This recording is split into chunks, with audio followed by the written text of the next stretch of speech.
Australia has been one to have many bushfires in the past.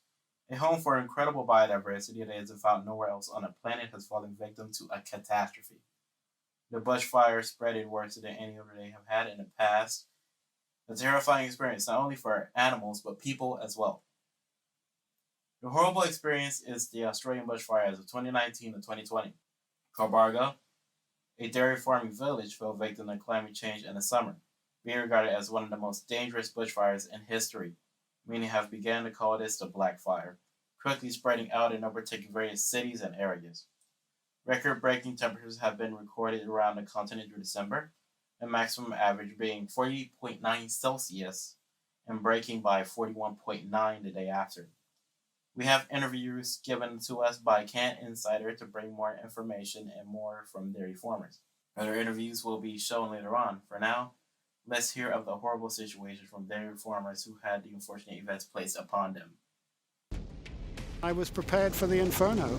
I always felt it could be an inferno, and we got an inferno. Probably the worst fire this country's ever seen. You have the roar of the fire, you have a great wall of flame, and then you'll have the eucalyptus will explode, and the fireball would just jump 500 metres or more at a time and just explode onto the ground, just like a giant bomb going off. I stayed here on my own, and June and son-in-law James were at the dairy and the main house defending down there. There was just the three able-bodied people here, and during the fire, during the chaos of it all, the neighbour from the neighbouring property showed up on his tractor, and he was badly injured with an ember in his eye. He was in great pain, and I was trying to tend to him as best I could, but he refused to go inside. He lay down on the veranda with a wet towel on his face, and I was stepping over the top of him, dragging water hoses, and yeah, that's all we could do.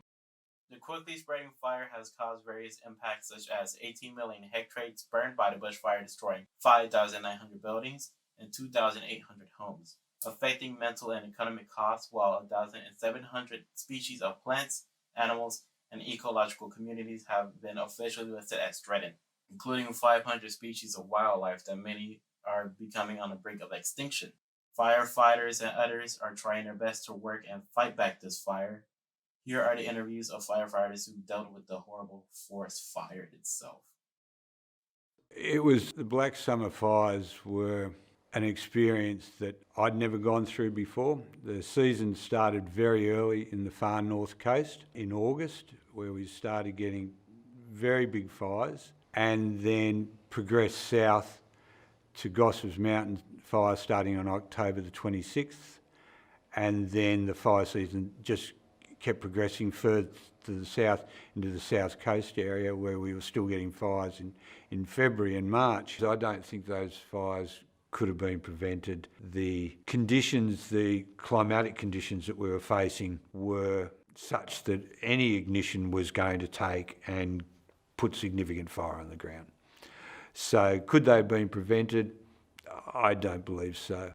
The Black Summer fires is something we haven't seen before.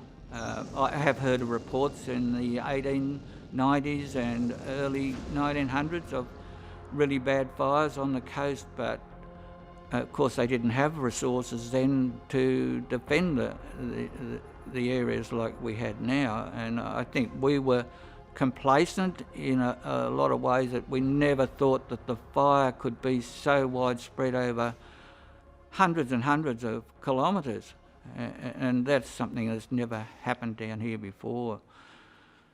So it really stretched resources to their limit. Due to the frightening risk of another possible bushfire of such magnitude, solutions have been attempted to prevent it as best as possible.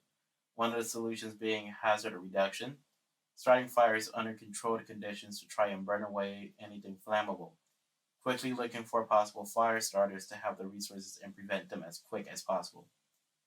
Later, firefighters have gained the technology to replicate the dangerous conditions to fight fires, Mullins being the one to offer this simulation training. Here is some on Mullins' views and what he has been doing. It's one of the challenges we see with traditional training is that we have to go to hot fire training grounds, we have to burn materials were exposed to carcinogens. So the flame technology was really developed to enable the training to come to the firefighter.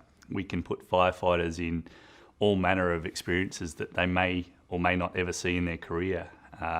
We allow them to make mistakes. We allow them to experience what those kinds and types of fires are, and we allow them to learn from them. Under traditional training, our restrictions have been getting the right number of people around the right weather conditions, be it the wind, be it the temperature, wind strength, and having the right location to do training.